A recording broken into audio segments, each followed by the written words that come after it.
Hey, you guys. I'd like to welcome you to another edition of Woodcarver's Corner.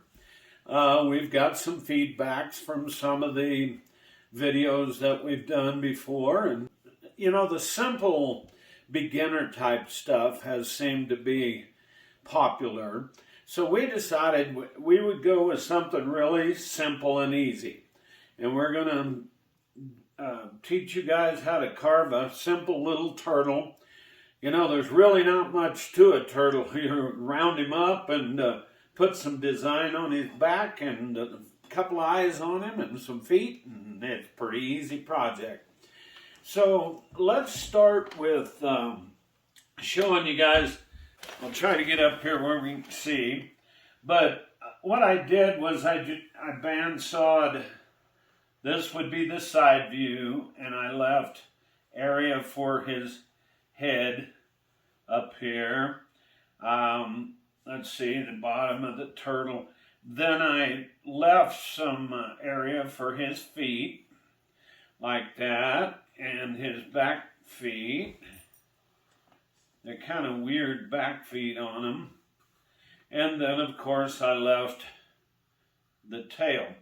Now, when you're sawing out, you can saw, this would be the top view. That's not a very good turtle there, but get him through here a little better. Let's say this is the tail area here. You were doing a top view. So you're going to have the head. Leave yourself plenty of room. You guys need to know the first rule of wood carving. You can take wood off, but you can't put it back. So sometimes you're better to leave yourself more room than you think you need. Anyway, I'll leave some room for some feet here. And then the same way back here, I left quite a bit of room on the backs. But basically, that's the turtle. I mean, he's got a little bit of a beak thing going on. He got a eye there, and of course a shell coming on around here. And we'll draw that pattern that I used on his back on there a little bit later. But that would be your pattern. Now, let's talk about the sawed out blank for a minute. I drew it both directions on my board. Then I sawed the top first, and that would be this. I left room there for the tail and everything. Then after I sawed the top view, because you still got these square edges here that it'll set on where his feet is. So then I tipped him up and I sawed the side view next. You could actually do it either way. It doesn't really matter. Now here's one that I cut the side view, see, but I didn't cut anything else like the feet or anything from the top. Sometimes if you're a beginner, you might be better off not to get too close with your sawing, because sometimes you find out you don't have enough wood to do what you're trying to do. So sometimes I'll just do the side view and call it good enough right out of the block. Now, 2 or 3 things. I know you guys sitting at home going, well, I don't have a bandsaw. How am I going to do this? Well, maybe if you're in a carving club, maybe you got a friend who has a bandsaw or something. If nothing else, you can use a coping saw. Back when I first started carving, I used a coping saw quite a bit because I didn't have any other equipment. I have been known to use a sawzall, not on something like this turtle, but I put a board in the vise and used a sawzall and sawed out some stuff with it before. So, and sometimes you could just start with the blank block. You don't really have to saw it out. But then, of course, we're trying to save time here is the whole idea. So let's get started on this turtle. Now, if you're a beginner, you guys, I have mine in a vise with a couple of screws in the bottom of it here. I don't really like to carve small projects like this in my lap with a knife and stuff. You know, you might fool around and cut yourself, but if you don't have a vise, you know, you could use other means. I could sit here and whittle it. I'm going to put a center line down there. Now, I ain't worried about the head part because he can have his head turned. It doesn't have to be straight on. You might even notice from the side here, I niched out under his belly a little bit. See here on our pattern, there's a little bit of underneath thing going on there. Let's get him up here and I'll kind of show you guys where I would go to with it. Sometimes, you know, the longer you carve, like me, I've been carving since 1976, so I've been at it for a long time, and you have a tendency to forget what it's like to be a beginner again, you know. And, oh, while I'm thinking about it, I want to show you guys this turtle I've been working on. This is out of catalpa wood here. It's got this most fantastic grain pattern on there. And, of course, if it was wet or something, you could really see it. But I've been messing with this turtle off and on. I've got several projects out in my man cave that sometimes I'll be sitting out there listening to music or watching a movie or something, and I'll grab something like this and mess with it for 30 minutes or an hour. Now I've got a number 3 gouge here. I could be using all sorts of stuff. Now this, you're probably wondering, well, what kind of wood is this? This wood, I'm knocking off square edges here is what I'm doing, you guys. This is basswood. And this particular piece of basswood is, you might notice it's nice and soft.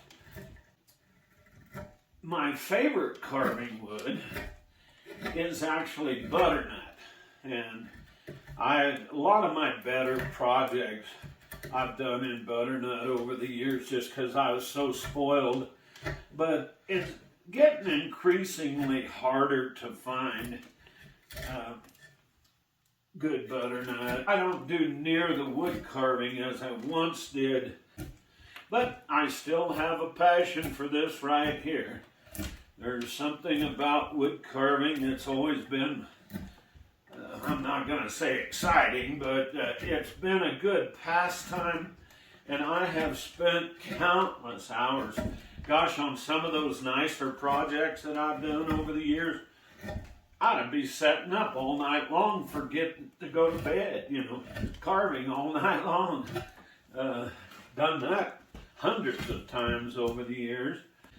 But guys, you can see what I'm doing. I'm cleaning up and I'm rounding his shell over, basically. Coming right on down these square areas on his legs, and I'm rounding some of the squareness off his legs.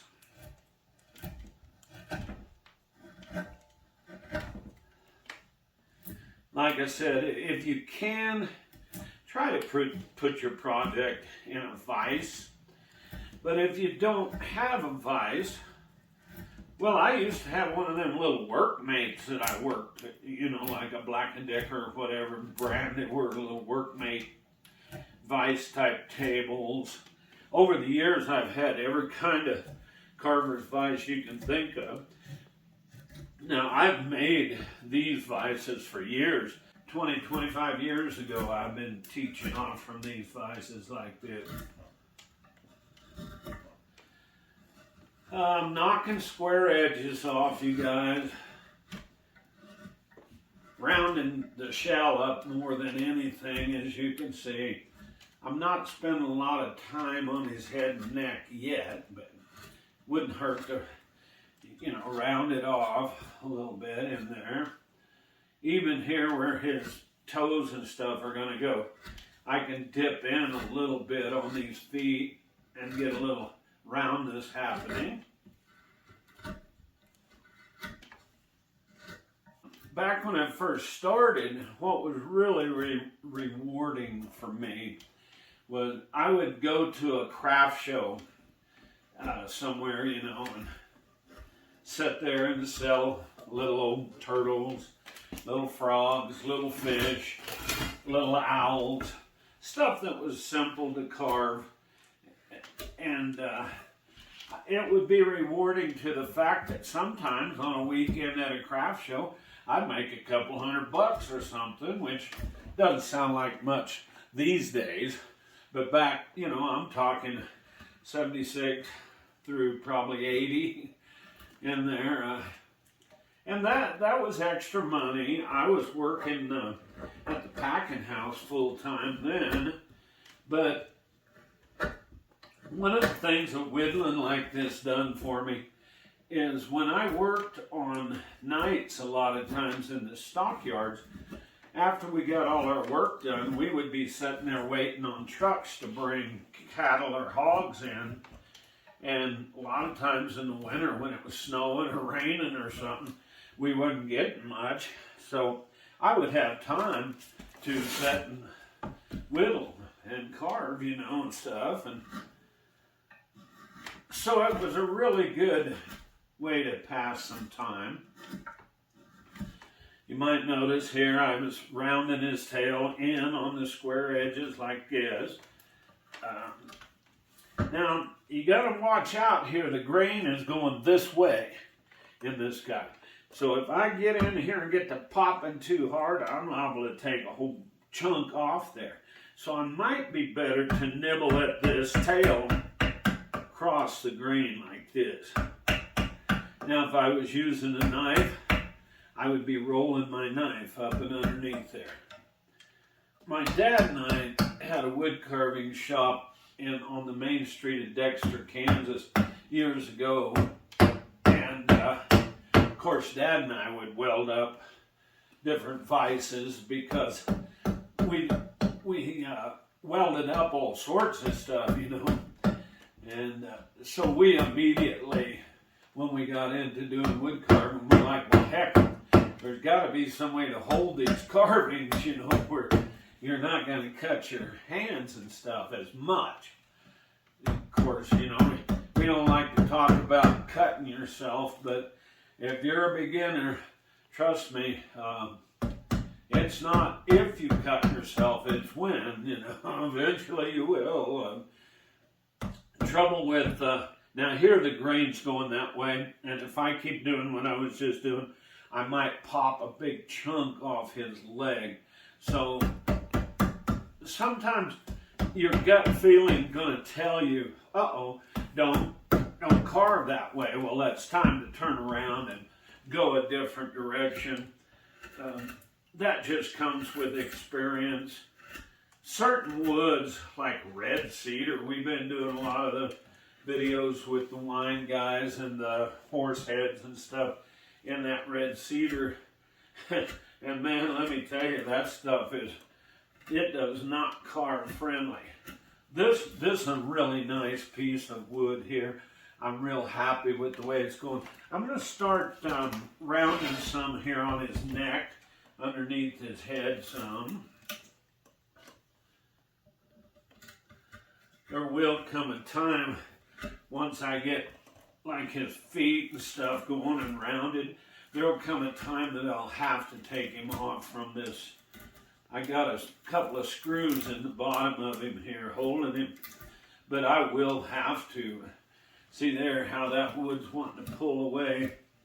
There was a knot in the side of this piece of wood. Not much, but some swirly grain anyway, you know.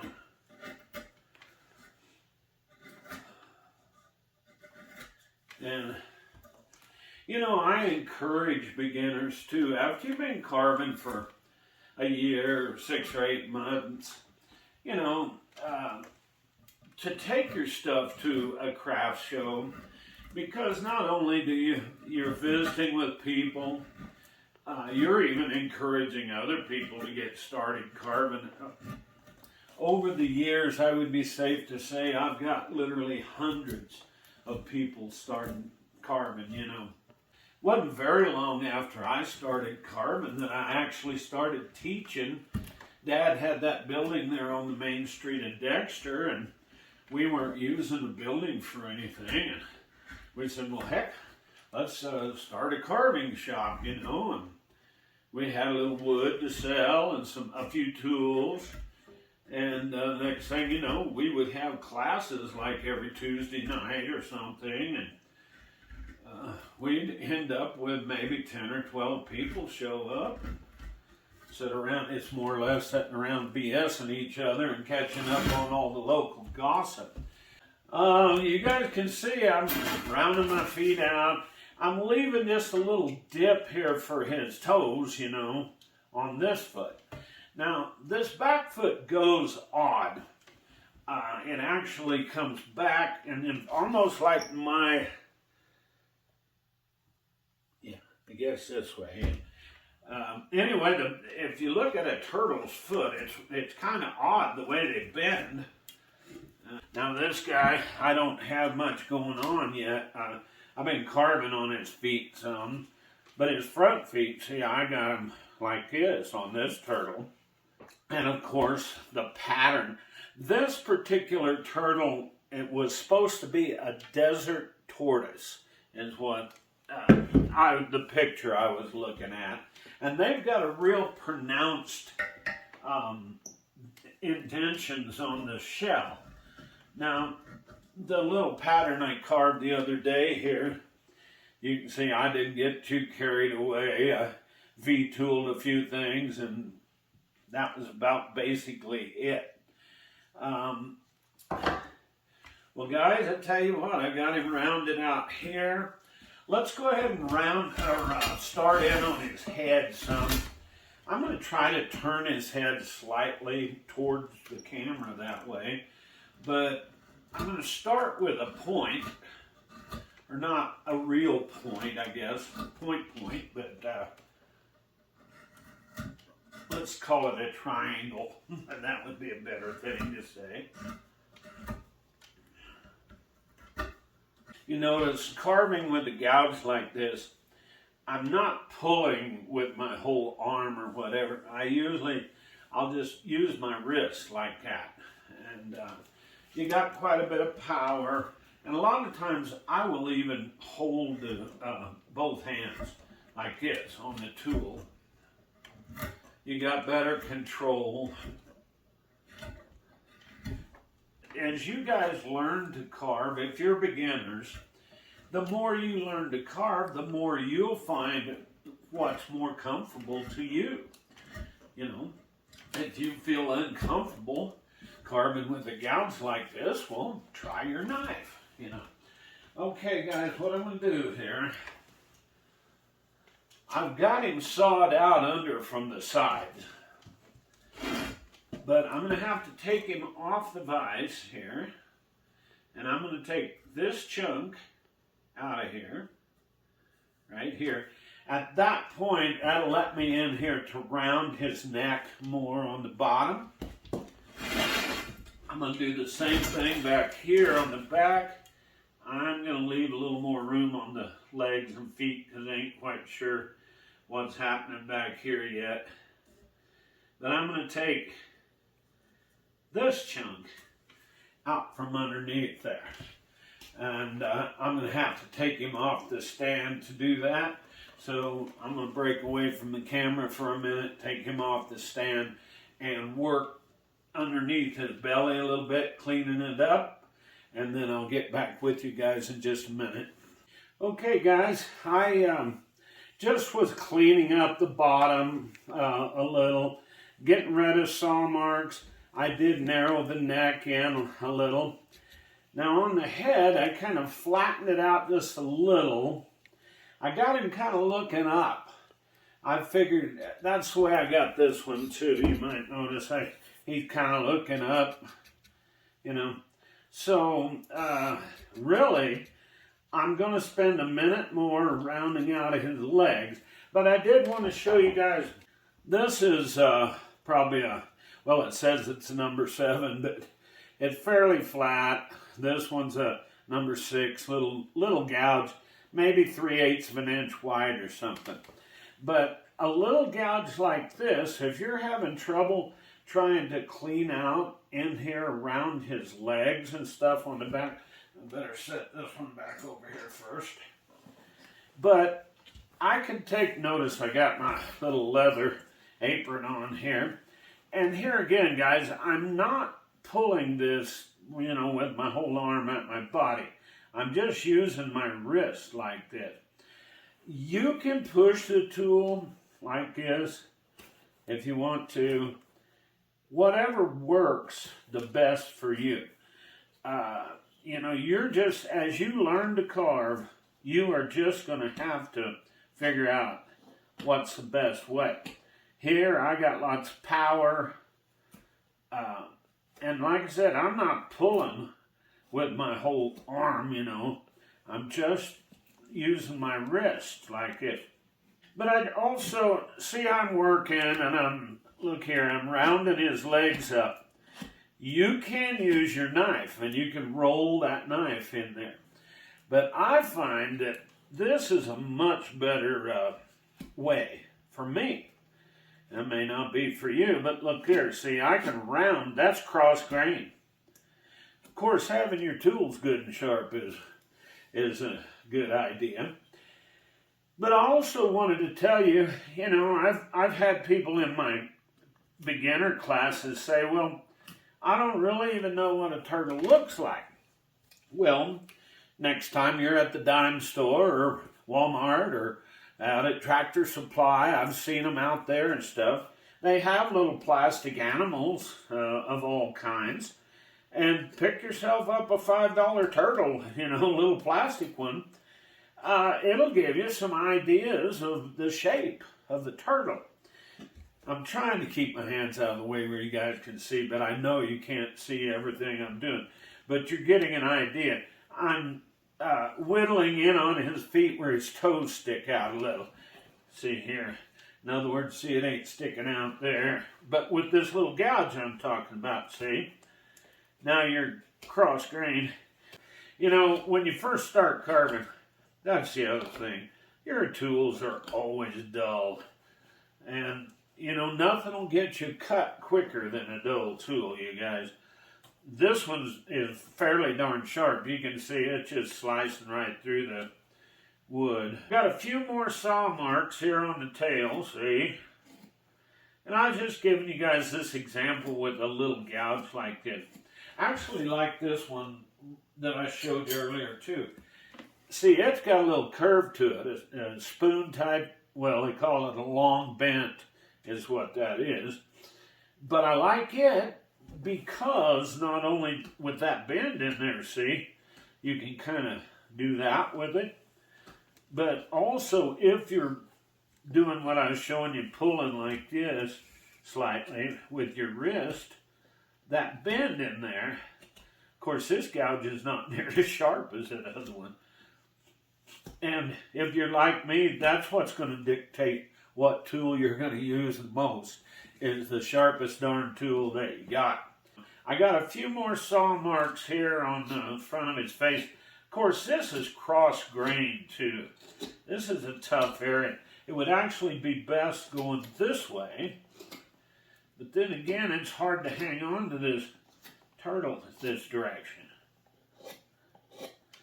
So, anyway, guys, here's what is next. I got him pretty well rounded up. I could do just a slight bit more on his legs and feet, which I will.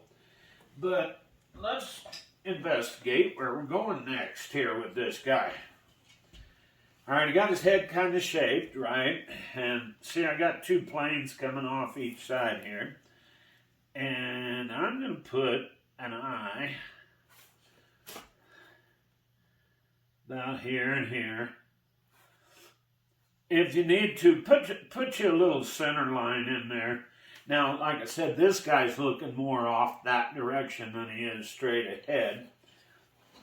And then I may, instead of such a pointed looking nose, I'm going to bullnose him a little bit more. And then I'm going to put almost a beak looking mouth on him here. And if you're like me, you'll draw it in there once, and then you'll decide you don't like where you drew it, so you'll mess with it. Now, his eyes, the best way to do something like it is in that little set of file tools. They're Swiss-made tools. But here's a little number 9 Vayner type gouge. And what I can do where I'm going to put his eyes is I got it upside down, and I'm just going to press it a little like that. Turn it half over. I got it upside down. And then I can come right against itself here. I guess if I'd put my glasses on. Oh, look at there. I can see now. But I can just clean up around where I just pressed that roundness in there. Now, under the brow, I'm not going to clean up much because I want that eye in and under. But now look here, with that same tool, I can round that eye a little more. If you steepen the angle of the gouge like that, see there, boy, it made a nice buttony looking little eye. And of course, I may pull some of this off his lower face or cheeks or beak or whatever that is on a turtle. I'm going to get his other eye in there, and then I'm going to bullnose his nose just a little bit. Eyes look the best, you guys, if you get them straight across from each other. If you can. So many times over the years with human figures and teaching classes or whatever, I'll have students put in an eye, and then they'll go to the other side and have it, really bad shape, cockeyed, or let's call it, And that's one thing about carving something in the round is you actually have to try to match the other side the best you can. Even here, it's not the eyes that aren't straight across from each other. It's the actual cheek is a little off. So when you're down to this point in the game, you guys, it's salt and pepper to taste. In other words, you're going to have to mess with it back and forth. Just a little dab. I said I was going to take some of this nose off. That's right, with the grain, and you saw how easily that pops right off there because it's laying right with the grain. And a little more off his cheek, under his eye. The grain's kind of odd right in there, so if you're messing with that. No, I was telling you guys about find you a little plastic turtle somewhere, because if you're just beginning, maybe you're not familiar with a lot of the shapes and stuff. It's not that you don't know what a turtle looks like. Sometimes it's good to have something to look at. He's looking better there. Now, you might want to mess with one side and the other, like his neck over here looks a little thick to me. Which I call this jockeying back and forth, was exactly what you're going to do with not only his legs, his head, his neck. You're going to jockey back and forth. I still have little saw marks on this tail. I'll get rid of them. But let's move on as far as where we're going to go to here. And trust me, you guys, I don't really know the pattern of how this all goes. But here's what I did, is I made kind of a rim around the whole turtle shell like this first. With a V-tool, of course. All right. Those segments, I just went around with the V-tool and done this. you know, cut. Some of them I left bigger, and then when they come in like over his tail, I got a little narrower. But I done that first. And it's up to you as far as, you know, how you want to do it. But that was one of the things I did. I V-tooled that in. All right. Then, in the middle of my turtle, I done like I'm going to call it a diamond shape. I don't know whether that's the correct term or not, but like this. That's where I started. Then here, I got a little bit littler with the next one. And here. As you can see, my drawing ain't the best in the world, but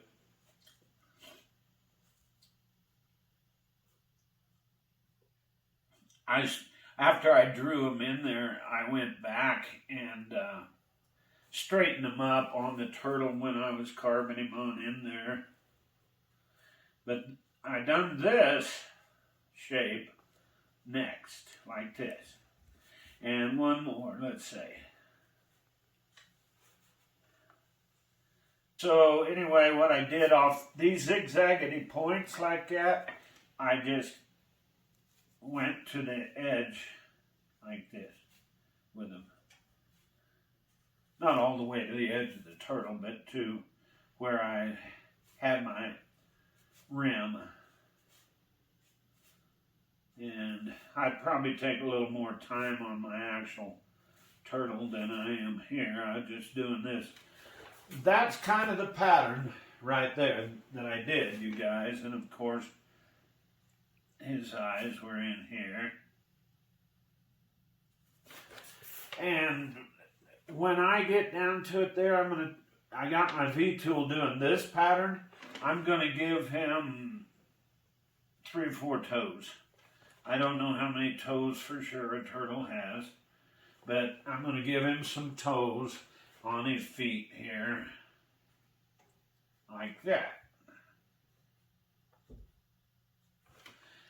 So guys, that's what I'm fixing to do on there. I'm going to draw my pattern on my turtle. I'm going to V-tool him in. I'm going to V-tool some toes on him, and then I'll show you in a few minutes what I got. Well guys, I got my pattern that I drew on our board there V-tooled on the shell here. And I did want to tell you that, see, I got harsh V-tool lines in there. So a lot of times I will sit there and tip that V-tool on its edge a little and knock that harsh ridge off.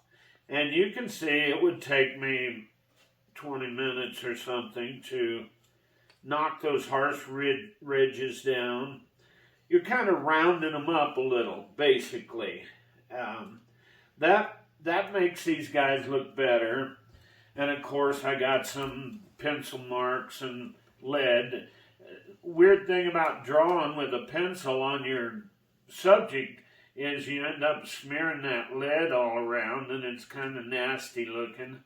So you may end up having to clean back up with a gouge or your knife. But see, I'm just laying that gouge or V-tool over, and I'm rounding my segments up. All right, I'm going to do that over the whole shell. The other thing, notice that I got a little dip going on his toes, on his feet. I got just a little saw marks right in here.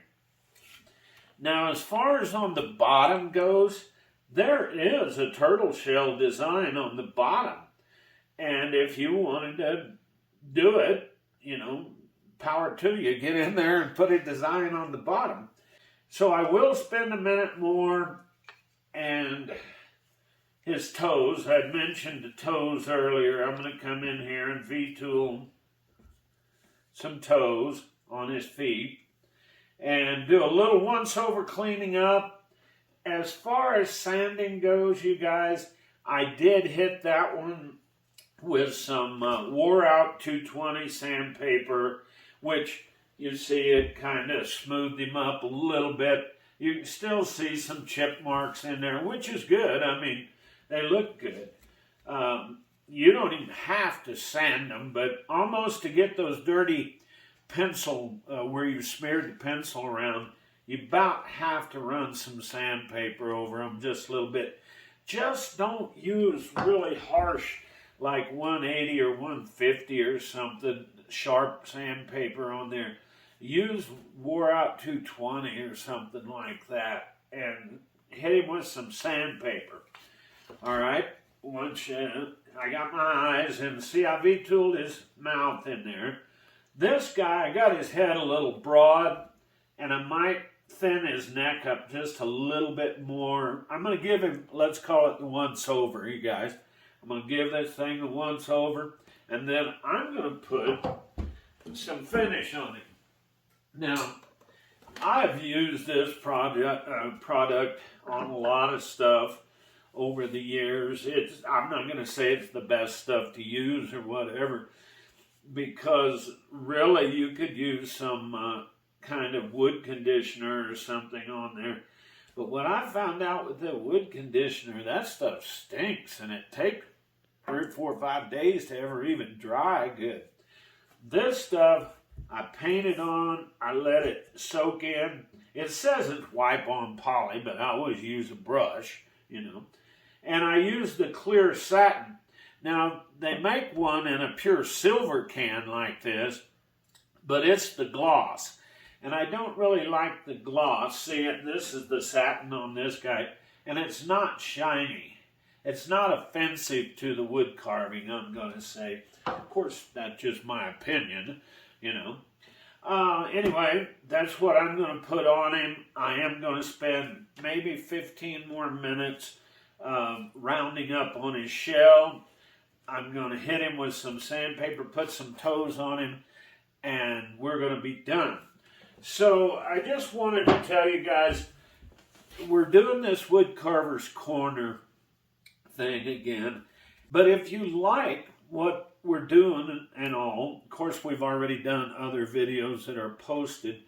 But if you like what we're doing, give us a like and a subscribe. Tell your woodcarving friends about it, because we could use this support, and you know, we'd like to think somebody's watching this stuff.